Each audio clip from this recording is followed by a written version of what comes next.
can you explain the viral video from your place over the weekend?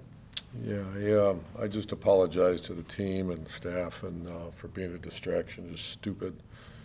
And so I explained everything that happened and owned it, and just stupid. Should not have myself in that kind of position. Urban, did you fly back with the team, or did you stay in? No, I stayed to see the grandkids, and we all went to dinner that night at the restaurant, and then there's a big group next to our restaurant, and they wanted me to come over and take pictures, and I did. And they were trying to pull me out on the dance floor, screwing around, and I should have left. How did the team react? I mean, they're probably pretty reactionary, or how did they take it? Your apology? Well, I've always been so defensive of them. I remember when Trevor told me he was going to go to Vegas for his bachelor party. I mean, I was just, my gosh, man, be careful and surround yourself, and because I've seen this happen, and I just. So the team. I spoke to a bunch of leaders one-on-one. Spoke to all the players. They're good. They were focused on Tennessee, and I apologized again for being a distraction. And the coach should not be a distraction. How about your family? Did you feel a need to apologize to your family? Yeah, of course I did. Yeah, that's not me, and that's. Oh yeah, they were upset. Have you talked to Shad Khan about it, and what was that conversation like? I did talk to Shad, and very supportive, and Trent, I talked to him obviously at length. Right when I got that phone call that night, the next night. This is after, the Bengals game. Had two tough injuries, but our offense played their best game. Trevor was really sharp, took care of the ball, made really good decisions pretty much the entire game. LaVisca played his best game. Offensive line was very consistent. A tale of two halves. First half, we held him 18 yards rushing, and other than a 30-yard pass to start the game, we really kept them in check. Obviously a good team, and the second half we just couldn't get off the field on defense. Joe got fire, and it was identifying mismatch, and we had about 4 or 5 critical errors. Really had to put ourselves in position to go win a game, and we didn't do it. Even beyond the conversation you had with your team this morning regarding this weekend, what was the vibe, since obviously everyone was off this weekend following that tough loss? They're focused on, I think the reality is that the AFC South is within striking distance. But we saw the Phoenix Cardinals go out and play extremely well against the Rams, and we're just trying to gauge ourselves. This team's a much different team than it was week 1, week 4. I mean, that in a tough environment, go up there and play like our players played. Very proud of them. I mean, they came out and smoking. They came out. Hung in there in the early stages. Anytime you go into an arena like that Cincinnati, a really good crowd that night, and Trevor's poise. Our tempo got screwed up a couple times with we had to burn a couple timeouts, a little bit too much substitution. We're going to work through that. And then one time his helmet went dead, so we had to change helmets on him. But I mean, the team's a much better team than it was week 1. Now we just got to keep improving. Do you have a timetable for DJ Chark's recovery and then also AJ Cann? Yeah, it's going to be a while. Okay. I'll know more soon, but they're going to be on IR. I'm not sure when we officially do that. Walker Little's back. Roy Roberts is back. And someone's got to step up. Barch went in and played pretty well when he was in there. He's been one of our most improved players. Urban, are you concerned at all that this whole distraction is going to impact how you can lead guys, or how you have to lead guys differently if maybe somebody has a similar kind of distraction during the year? I am concerned about that. I have a very good relationship with our players.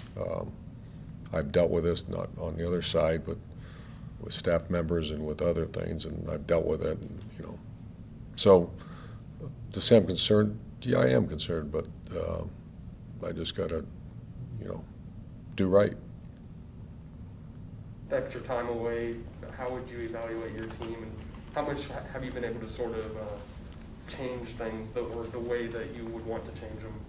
over the next couple of weeks? Well, you know, there's a big difference between once you had the Arizona Cardinals, who are a good team, that we had them, if we make those 2 extra points, I believe it was 21-10 or something like that.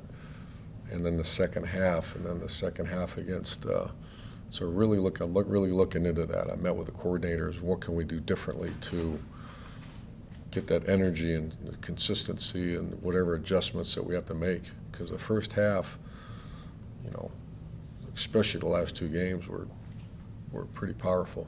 Are you impressed with how Trevor's sort of looked? He's progressed yeah. week to week.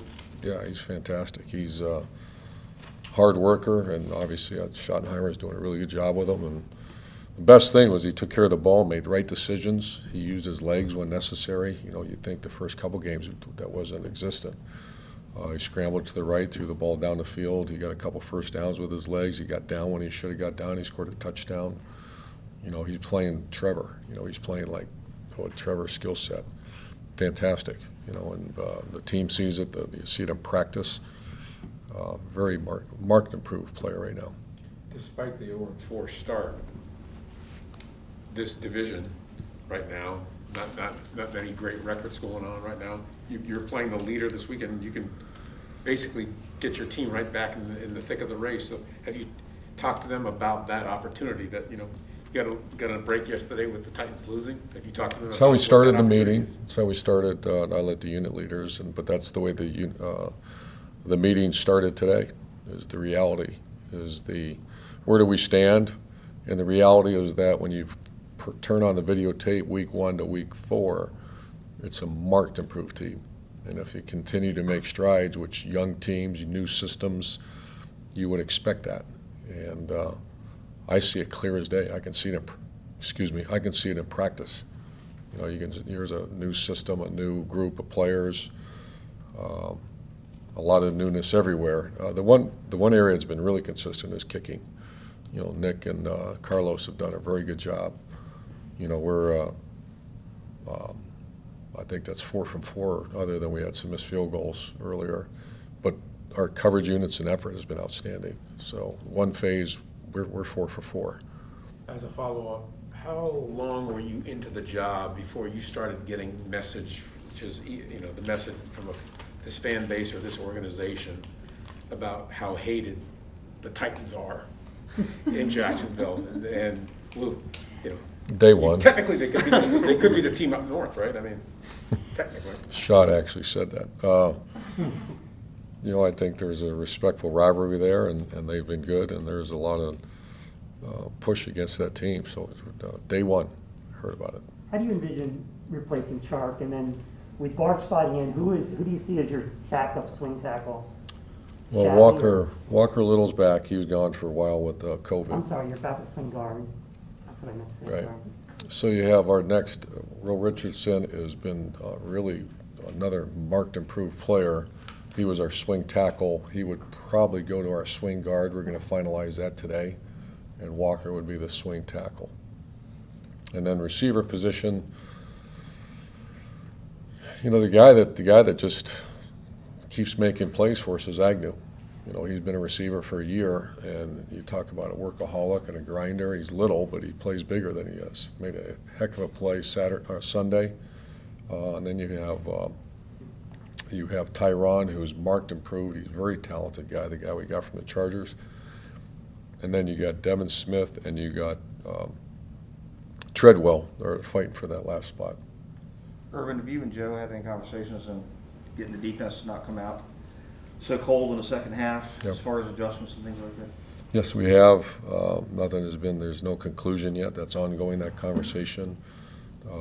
We've identified 5 critical errors that, you know, just turning guys loose and, you know, just unacceptable. And, you know, hold a team to 18 yards rushing in the first half and, I want to say 100 yards passing, and then the second half was nothing close to that. So, yes, we've had that conversation, and there'll be some conclusion here in the next few days. Do you know if the answer is to get more or less aggressive on the pass rush, or, you know, at this point? We have to get more. We're not getting a 4-man pass rush like we need. And when we do bring pressure, we're not getting home a lot. So that's a big concern right now. In a 3-4 defense, Josh Allen is going to play some linebacker and drop into coverage. We get that. But do you feel like he's doing that too much? I mean, what he does best is rush the passer.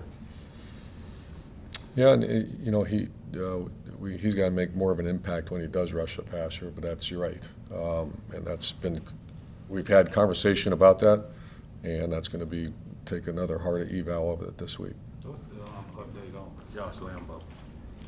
Josh Lambo's back with us. He's going to compete for a kicking spot this week.